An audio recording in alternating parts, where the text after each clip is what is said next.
Hey, g'day. I'm stuck in my house for self-isolation, so I'm gonna rate all my board games and just forget about this whole pandemic.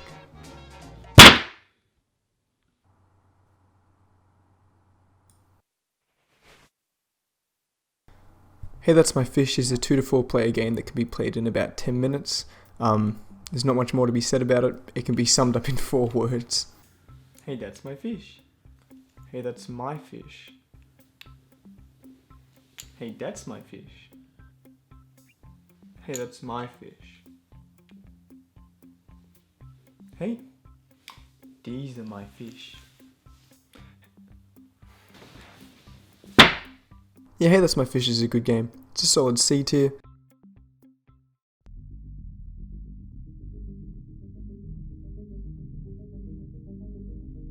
Star Wars Frontiers is an incredibly fun 2 to 4 player deck builder. Over the course of the game you purchase better and better cards for your deck, ships or bases that lead to better and better draws. There aren't many games which have moments as satisfying as pulling a perfect hand from a crafted deck that you know will decimate the opponent. With beautifully designed cards both mechanically and artistically, the base game allows for emerging playstyles in a myriad of ways. If you're still not convinced, I recommend trying out the free Star Realms app on the App Store. It's a strong A from me for such a quick and short game. You slump into your office chair after another long day of interviews. You've been investigating the disappearances surrounding a wealthy neighborhood. Mansions of Madness is a wonderfully thematic horror board game experience. Throughout the scenarios, you and other investigators will enter empty mansions, decrepit docks, silent parks, and murky swamps to fight monsters and uncover a mystery. The scenarios in the game all rely on a companion app which handles monster movement, prompts, and the story, and includes some minigames and also plays some thematically appropriate spooky music. The app itself lets you be completely focused on the board gaming experience without worrying about all these small little upkeep rules and ruining your immersion. Coupled with the incredible art and the good monsters, the game is a must try for people looking to get into the hobby. Unfortunately, due to the pricey cost of the game and the limited number of scenarios available without buying the expansions, the game's going to have to stay at a B tier for me. Hive is a 2-player strategy game similar to chess, except significantly more dynamic. However, unlike chess, you don't need a board and you can teach the rules in less than 30 seconds. Let's try that now. Players take turns either moving or spawning a new bug. The game is won when you've completely surrounded the opponent's queen bee, and each insect has its own moveset. The queen bee can move one space around the outside of the hive. The beetles can either move around the hive like the queen or get on top of other pieces.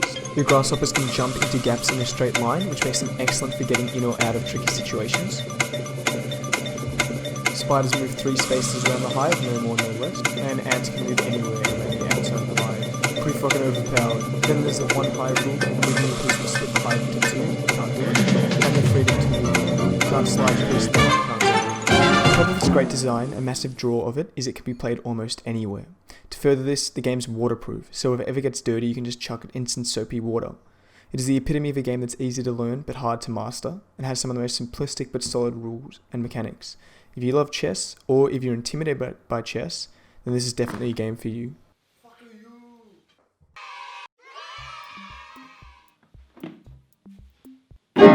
Yeah, I've never played this game before. I haven't even opened it, but this British guy says it's pretty good, so C. I haven't also played Through the Desert, but those camels do kind of be looking yummy dough. Yummy dough. Yummy dough.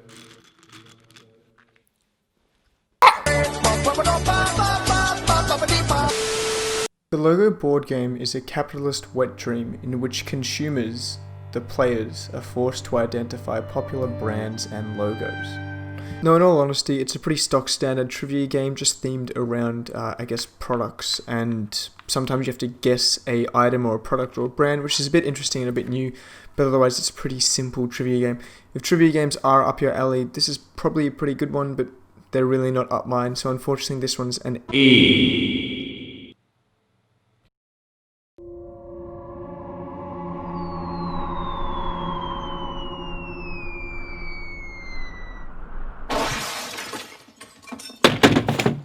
For a lot of people, Settlers Catan was their first board gaming love, and it makes sense. It's an accessible theme with an accessible set of rules, and because of that it appeals to a lot of people. It's got a great art style and is easy enough to teach and learn, making it probably the most famous hobby board game in the world. However, like your first love, after a while you probably realise that it's not perfect. While it's undoubtedly fun, for most of us the time comes when we realise it's time to move on because Catan simply isn't right for you. The dice make the game a bit too luck-based, and you can effectively be shut out of the game if you have a bad starting placement. Also, the game pretty much plays itself in a very similar way most times. While Catan was my first board game love, I've definitely outgrown it, and 95% of the time I'd rather play anything else. Newer, more modern and shinier games with better mechanics and more varied gameplay take the spotlight away from Catan, but it'll always have a place in my heart. It's a C tier. Once in a blue moon though, it's fun to have a reminisce about the fun times we had together. Coup is a great little social deduction game which plays best between 3 and 6 players. At the start of the game you're given 2 secret characters which both provide you with an action unique to that character, which you can then make on your turn. However, because all the cards are secret, you can pretend to have any of the cards and use any of the character's special abilities. Of course, you will be punished if you're caught lying. Wait, who are you? What are you doing here? Dude, get out of here. You invited me. You wrote me into the script. I was going to help you with the split frames. No, get out of here. I told you. Get the fuck out of here. I'm in self-isolation. Help me out. Who was that? Have you guys... Unironically, Coup's a good party game, B tier. Codenames is a team word associations game that plays best with any group larger than 4. It's simple to teach, quick to play, and for the most part works incredibly well as a party game. Well, it's a great party game for the guessers, but a stress session for the clue giver. Due to the design of the board game, there's often way more pressure on the clue giver than anyone else, who often isn't allowed to interact with his or her team, and often takes a massive brunt of the slander. Hurry up, come on. You are the stupidest human being I've ever met in my life. Just go. Hurry up. 1 or 2, go. What are you, some kind of stupid monkey brain? Okay, so I have to get my team to say this without saying this and without making them think I'm thinking this. But they also can't think I'm thinking this, and if they think this... 1 or 2, go. Fine. Instrument 1. Oh, it's organ. It's not. You are dumb as eggs. If you've got the right group of people, Codenames is a B for the guessers and a C for the question master. Lords of Waterdeep is a 2 to 5 player worker placement game. In it you play, unsurprisingly, as a Lord of Waterdeep, recruiting mages, warriors, clerics and rogues in your tavern to complete quests and earn victory points for you. The mechanics are tight, the gameplay is easy to pick up, the theme, held together by wonderfully illustrated art and a beautifully intricate game board, is exciting. The variety in the playable lords, the quests, the intrigue cards and the building you can build give the game an incredibly long shelf life. What's also worth mentioning is the fact that the game plays beautifully at any player count. Any number from 2 to 5 players runs very smoothly. It doesn't feel unbalanced or sluggish, unlike other 2 to 5 player games. It might be heresy, but I honestly believe this game serves as a better intro to board gaming than Catan, Carcassonne and Ticket to Ride. Lords and A tier, a very strong recommendation. Mysterium is a mystery-themed picture association game that apparently goes for exactly 42 minutes. One player takes the role of the ghost, who is attempting to tell the rest of the players, the psychics, how he or she was murdered. The psychics will receive dreams from the ghost in the form of vague picture cards, which they'll then have to use to guess the murderer, the location of the murder, and the object used to murder the now ghost. Mechanically, the game is very similar to Codenames and Dixit, while thematically, the game is almost a modern-day Clue. Due to the intentional vagueness of the cards, or the dreams provided to the ghost, creative solutions are almost always necessary, and the psychics will have to use some intuition to figure out what the ghost was implying. Why did I get a rat on some cheese and some books? This one kind of looks like a librarian, so maybe it's her. It's got a rat, so maybe it's the hunter. Maybe it's the chef because of Ratatouille. Yeah, I reckon it's that. Oh yeah, man, Ratatouille. Yes. Anyone can cook. Because the game is too swingy for a competitive game and too long for a party game, I found it hard to find a good group of people to play with. While I reckon this game has the potential to be a mainstay in my collection, until I find that perfect group of people to play with, it's gonna have to stay at a C for me. If you like this, or you like this, or you like this, you're gonna love this. Eclipse New Dawn for the Galaxy is a space epic, where you play as a spacefaring civilization looking to reclaim the galactic throne. The board game itself is a 4X, which means you can gain victory points from exploring, exterminating, expanding, and exploiting. Over the course of the game, you'll settle planets, build an economy, negotiate diplomatic relationships, and research techs for your civilization. One of the best parts of this game is the shipbuilding mechanic. Let's say you want better guns for your ships, but at the moment you can only put Garbo guns on your ships because you haven't researched any techs. If you do manage to research the plasma gun tech, you can now chuck them on any of your ships. Or you could manage to get better armor, or more health, or a high chance to hit opponent ships, or shields for your ships. This leads to a beautiful arms race happening where everyone is trying to build ships that counter one another while still maintaining a functioning economy. The game is designed in a way where it feels like there is never one optimal move, but rather a constellation of potential routes you can take to victory. Because of that, it's gold. While the game is undoubtedly the heaviest game I own, the beautifully simplistic iconography, as well as the relatively simple rule structure, has allowed me to introduce the game to anyone who's keen for it without them getting overwhelmed. I could honestly go on for 10 minutes about why this game is so great. Nice. It's a good game. I'm feeling a light 9 to a strong 10. Poker is an incredibly simple bluffing game. On your turn, you pass a critter from your hand to another player. Now you have to tell them what the critter is, but you don't have to tell them the truth. At this point, the player you've passed it to can either claim you're lying, claim you're telling the truth, or look at the card and pass it on to another person. If they choose one of the first two options and they're right, you get the card back face up in front of you. I'm passing you a bat. I think you're lying. Now there's actually no winner in this game, just a loser, the person who gets 4 of the same critter in front of them first. It's a really fun, quick little party game, especially when you've had a few drinks. It's a game that doesn't do much, but does what it wants to do incredibly well. For that, it's a B tier. Ooga booga.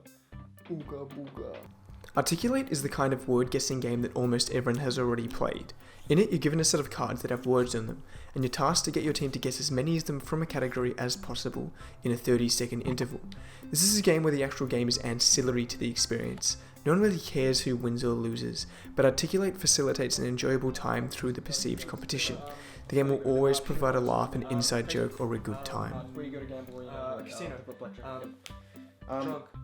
Pissed, slosh. When you're like super drunk, like you're super drunk, you can't even stand up, you're super... Blackout drunk. No, you're like super, you can't even stand up, you're just falling over everything. You are... It was shit-faced. What? Yeah, it's a bit of a normie game, but Articulate is incredibly fun with the right people. B tier. Patchwork is a 2-player treat. You spend your turns buying patches from a shared market to craft the most complete kit by the end of the game. The most impressive thing about this game is it is always fun, even if you lose. Hell, I even had fun playing this game against myself with a time-lapse here. It's such a non-threatening game with such a non-threatening theme and such tight gameplay and decision making that it's fun just to take part. I mean, all you're doing is competing to make the cutest little blanket. Well, almost. Hidden behind its sweet surface level charm and its fun cutesy board game theme, this board game has the potential to be absolutely brutal. If you like to play games competitively, this game is incredibly cutthroat. The most important thing in this game isn't having a nice quilt at the end, it's having a nicer quilt than your opponent. So buying patches from the shared market becomes just as much about denying the opponent from their pieces as it is about getting the good pieces for yourself. Patchwork is a remarkable little 2-player game. It should be one of the first 2-player games that any board gamer gets. It's an S from me. In the 5 to 10 player social deduction game of the Resistance, players are given a secret role card of either a member of the Resistance or as a spy. Throughout the course of the game, players will elect teams of those they trust the most to carry out secret operations. However, if a spy has been elected onto the team, they will have the option of sabotaging the mission, resulting in a failure for everyone. If 3 missions succeed before 3 missions have been sabotaged, the Resistance wins. I won't lie to you, this game isn't for everyone. People yell, lie, and accuse you of lying for 20 minutes straight while you either figure out who the actual spies are, or who to throw under the bus if you are a spy. This game undoubtedly causes some of the most heated gamer moments in board gaming history. Now, I'm not at liberty to say whether this game is better than other social deduction games like Secret Hitler or Werewolf, but Resistance is an A-class game, held back by only the fact that after a while, a long while, the game can get somewhat formulaic, and because this game definitely isn't for everybody. However, I earnestly believe that everyone should give this game a shot. It leads to some of the most interesting experiences you'll ever have.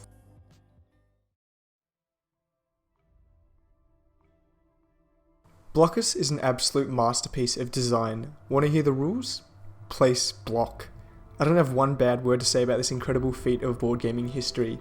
Legitimately the best game I own. I don't know why my friends all don't like it anymore. If you get the opportunity, get at least one copy. I can't stop recommending this game to people. Help. I actually can't. Help me. Please. Someone help me. Stop.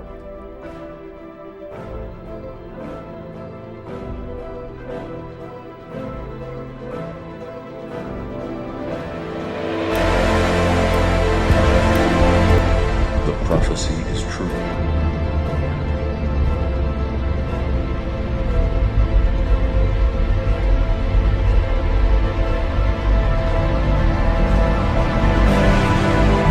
If only there was some way of me placing the piece while simultaneously stopping my opponent from placing theirs. When you block